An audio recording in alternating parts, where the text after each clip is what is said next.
Bonjour les humains. Nouvelle vidéo de Et si on parlait journée mondiale, et le 18 juin, il s'agit de la journée internationale du sushi. Ce jour est un peu spécial puisque nous n'avons pas vraiment d'impact à avoir, donc il n'y aura pas de troisième point.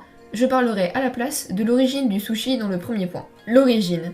Je précise tout de suite que je suis loin d'être un expert du sushi, et il se peut donc que j'oublie des éléments sur son histoire. L'origine du tout premier sushi est un peu floue puisqu'il pourrait d'abord être né en Chine ou dans d'autres pays d'Asie. On conservait le poisson cru dans du riz qui était ensuite jeté. Lors de la période Edo au Japon, qui se situe de 1600 à 1800, on pense à conserver le riz pour servir d'accompagnement au poisson. C'est en quelque sorte la naissance du premier sushi. À la fin de cette période Edo, vers environ 1824, les chefs japonais ont l'idée d'utiliser du vinaigre et cette nouvelle combinaison plaît beaucoup. Yohei Hanaya, un japonais né en 1799 et mort en 1658, invente les nigiri sushi.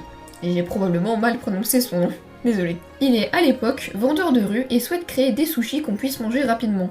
Ces sushis étaient façonnés à la main, le riz n'était pas fermenté, simplement vinaigré, et enfin il rajoutait du poisson frais. Les sushis de Yohei ont très vite eu un grand succès, si bien qu'il a ensuite ouvert un restaurant nommé les sushis de Yohei, qui utilisait une grande variété de produits de la mer, ce qui fit encore plus connaître le restaurant et qui aida à la popularisation du sushi. D'ailleurs, pour la petite anecdote, une chaîne de restaurants de sushi porte son nom. C'est dans les années 1970 que les sushis ont commencé à s'exporter aux États-Unis et au Canada. Mais les habitants de là-bas étaient peu habitués à manger des algues. Donc, les chefs ont eu l'idée de mettre l'algue au centre et le riz à l'extérieur, ce qui a tout de suite mieux marché. C'est comme ça qu'est né le California Rolls. Cette mondialisation du sushi a permis de mettre en avant quelques ingrédients comme le wasabi, qui servait d'abord contre les poissons peu frais, mais qui aujourd'hui a surtout le rôle d'exhausteur de goût. Il y a aussi le thon rouge, qui était peu apprécié, mais qui est aujourd'hui le plus consommé en sushi. Cela a permis également d'inventer de nouvelles choses, comme la sauce sucrée, ou encore une consommation excessive de saumon dans les sushis, qui avant n'était quasiment jamais utilisée.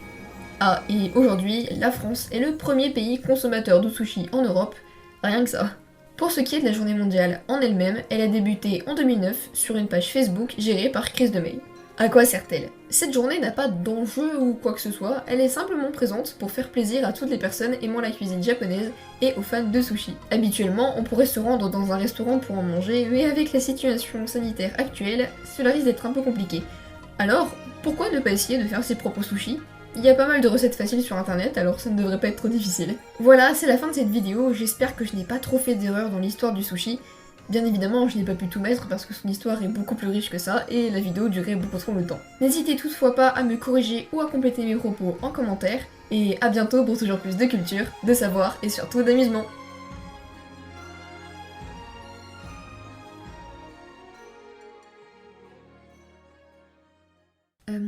L'illustratrice et moi étant fans de sushi, on essaiera peut-être d'en faire le 18.